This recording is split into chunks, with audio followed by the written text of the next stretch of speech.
हमारे चैनल में आपका बहुत बहुत स्वागत है। सभी को मेरा नमस्कार, जय माता दी। रोज़ मैं आपको दुर्गा सप्तशती के अध्याय सुनाती हूँ। तो कल मैंने आपको सुनाया था 9वां और 10वां अध्याय। तो नवरात्रि के 7वें दिन मैं सुनाऊंगी आपको 11वां अध्याय। देवताओं द्वारा देवी की स्तुति तथा देवी द्वारा देवताओं को वरदान। महर्षि मेधा कहते हैं, दैत्य के मर जाने पर इंद्रादि देवता अग्नि को आगे करके कात्यायनी देवी की स्तुति करने लगे। उस समय अभिष्ट की प्राप्ति के कारण उनके मुख खिले हुए थे। देवताओं ने कहा, हे शरणागतों के दुख दूर करने वाली देवी, तुम प्रसन्न हो। हे संपूर्ण जगत की माता, तुम प्रसन्न हो। हे विघ्नेश्वरी, तुम विश्व की रक्षा करो, क्योंकि तुम इस चर और अचर की ईश्वरी हो। हे देवी, संपूर्ण जगत की आधार रूप हो, क्योंकि तुम पृथ्वी रूप में भी स्थित हो और अत्यंत पराक्रम वाली देवी हो। तुम विष्णु की शक्ति हो और विष्णु का बीज परम माया हो, और तुमने ही इस संपूर्ण जगत को मोहित कर रखा है। तुम्हारे प्रश्न होने पर ही यह पृथ्वी मुझ को प्राप्त होती है। हे देवी, संपूर्ण विद्याएं तुम्हारे ही भिन्न भिन्न स्वरूप हैं। इस जगत में जितनी स्त्रियां हैं वह सब तुम्हारी ही मूर्तियां हैं। एकमात्र तुमने ही इस जगत को व्याप्त कर रखा है। तुम्हारी स्तुति किस प्रकार हो सकती है, क्योंकि तुम परम बुद्धि रूप हो और संपूर्ण प्राणी रूप स्वर्गलोक मुक्ति देने वाली हो। अतः इस रूप में तुम्हारी स्तुति की गई है। तुम्हारी स्तुति के लिए इससे बढ़कर और क्या युक्ति हो सकती है। संपूर्ण जनों के हृदय में बुद्धि रूप होकर निवास करने वाली, स्वर्ग तथा मोक्ष प्रदान करने वाली, हे नारायणी देवी, तुमको नमस्कार है। कला षष्ठ आदि रूप से अवस्थाओं को परिवर्तन की ओर ले जाने वाली तथा प्राणियों का अंत करने वाली नारायणी, तुमको नमस्कार है। हे नारायणी, संपूर्ण मंगलों के मंगल रूप वाली, हे शिव, हे संपूर्ण प्रयोजनों को सिद्ध करने वाली, हे शरणागत वात्सल्य 3 नेत्रों वाली गौरी, तुमको नमस्कार है। षष्ठी स्थिति तथा सहराव की सक्त भूता सनातनी देवी, गुणों का आधार तथा सर्व सुखमयी नारायणी, तुमको नमस्कार है। हे शरण में आए शरणागत दीन दुखियों की रक्षा में तात्पर, संपूर्ण पीड़ाओं को हरने वाली, हे नारायणी, तुमको नमस्कार है। हे नारायणी, तुम ब्राह्मणी का रूप धारण करके हंसों से जुते हुए विमान पर बैठती हो तथा कुछ से अभिमंत्रित जल छिड़कती रहती हो, तुम्हें नमस्कार है। महेश्वरी रूप में त्रिशूल, चंद्रमा, सर्पों का धारण करने वाली, हे महावृषभ वाहन वाली नारायणी, तुम्हें नमस्कार है। मोरों तथा मुक्टों से घिरी रहने वाली महाशक्ति को धारण करने वाली, हे कौमरी रूप धारणी निष्पाप नारायणी, तुम्हें नमस्कार है। हे शंख, चक्र, गदा पर श्राग, धनुष रूप आयुधों को धारण करने वाली वैष्णवी शक्ति रूप नारायणी, तुम हम पर प्रसन्न हो, तुम्हें नमस्कार है। हे दांतों पर पृथ्वी धारण करने वाली वरहा रूपणी कल्याणमयी नारायणी, तुम्हें नमस्कार है।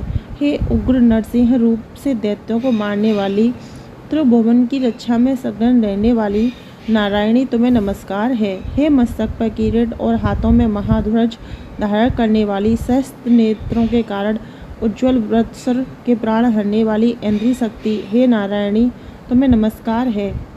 हे शिवदूती स्वरूपों से दैत्यों के महामत को नष्ट करने वाली, हे घोर रूप वाली, हे महाशब्द वाली, हे नारायणी, तुम्हें नमस्कार है। दाढ़ों के कारण विकराल मुख वाली, मुंडमाला से विभूषित मुंड मर्दानी चामुंडा रूपा नारायणी, तुम्हें नमस्कार है। हे लक्ष्मी, लज्जा, महाविद्या, श्रद्धा, पुष्टि, स्वधा, ध्रुवा, महारात्रि तथा महाविद्या रूपा नारायणी, तुमको नमस्कार है। हे मेधा, सरस्वती, सर्वकष्ट ऐश्वर्य रूपणी पार्वती, महाकाली, नित्यंतता तथा ईश्वर रूपणी नारायणी, तुम्हें नमस्कार है। हे सर्वस्वरूप सर्वेश्वरी, सर्वशक्ति युक्त देवी, हमारी वैसे रक्षा करो, तुम्हें नमस्कार है। हे कात्यायनी, तीनों नेत्रों से भूषित यह तेरा सौमुख सब तरह के डरों से हमारी रक्षा करे, तुम्हें नमस्कार है। हे भद्रकाली, ज्वालाओं के समान भयंकर, अति उग्र एवं संपूर्ण असुरों को नष्ट करने वाला तुम्हारा त्रिशूल हमें भयों से बचावे, तुमको नमस्कार है। हे देवी, जो अपने शब्दों से इस जगत को पूरित करके दैत्यों के तेज को नष्ट करता है, वह आपका घंटा इस प्रकार हमारी रक्षा करे जैसे कि माता अपने पुत्रों की रक्षा करती हैं। हे चंडिके, असुरों के रक्त और चर्बी से चर्चित जो आपकी तलवार है वह हमारा मंगल करे, हम तुमको नमस्कार करते हैं। हे देवी, तुम जब प्रसन्न होती हो तो संपूर्ण रोगों को नष्ट कर देती हो, और जब रुष्ट हो जाती हो तो संपूर्ण वंचित कामनाओं को नष्ट कर देती हो, और मनुष्य तुम्हारी शरण में आ जाते हैं। उन पर कभी विपत्ति नहीं आती, बल्कि तुम्हारी शरण में गए हुए मनुष्यों को आश्रय देने योग्य हो जाते हैं। अनेकों रूपों से बहुत प्रकार की मूर्तियों को धारण करके इन धर्मद्रोही असुरों को तुमने संहार किया है। वह तुम्हारे सिवा कौन कर सकता था। 14 विद्याएं, पढ़ शास्त्र और 4 वेद तुम्हारे ही प्रकार से प्रकाशित हैं।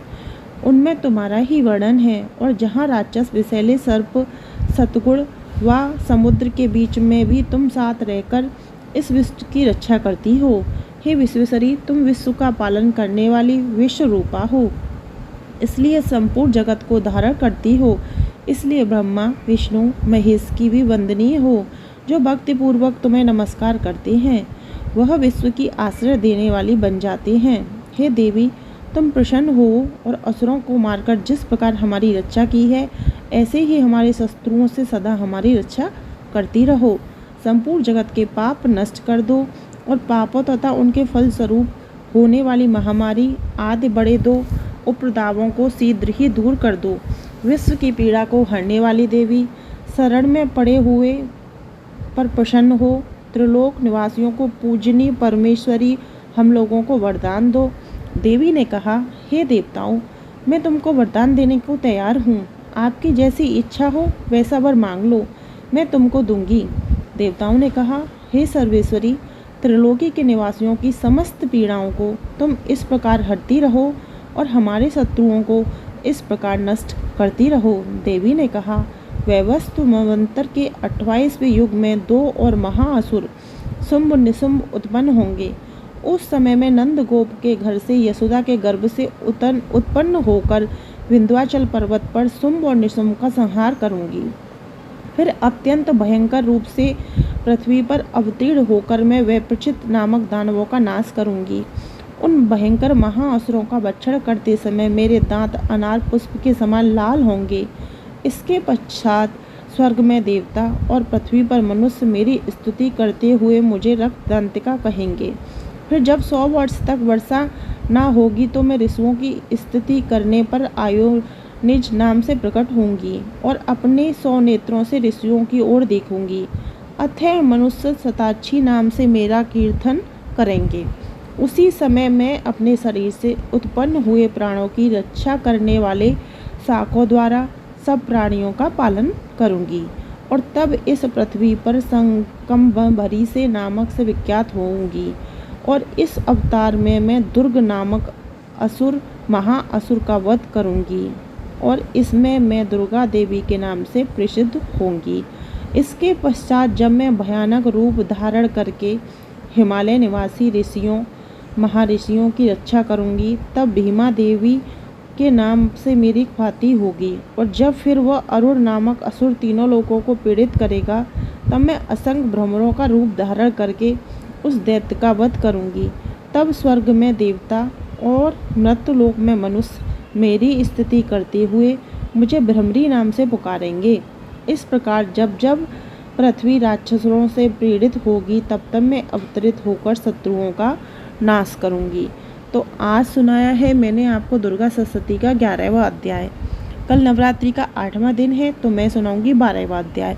क्योंकि नवरात्रि के 9 दिन जब हम नौमी पूजते हैं, चाहे हम 2 लाइन पढ़ें, लेकिन नवरात्रि के 9 दिन में ही हमें दुर्गा सप्तशती का पाठ अध्याय 13 जो होते हैं वो पूरी करनी होती हैं। इसलिए मैंने आज आपको सुनाया है 11वां अध्याय। कल मैं सुनाऊंगी आपको 12वां अध्याय और परसों नौमी को मैं सुनाऊंगी 13वां अध्याय। क्योंकि आप 8 को ख़त्म नहीं कर सकते हैं, हम नौमी को ही 9 दिन में ही हमें सारे पाठ करने होते हैं। तो इस तरीके से मैं आपको उसी तरीके से सुना रही हूँ कि आपके 9 दिन में ख़त्म हो।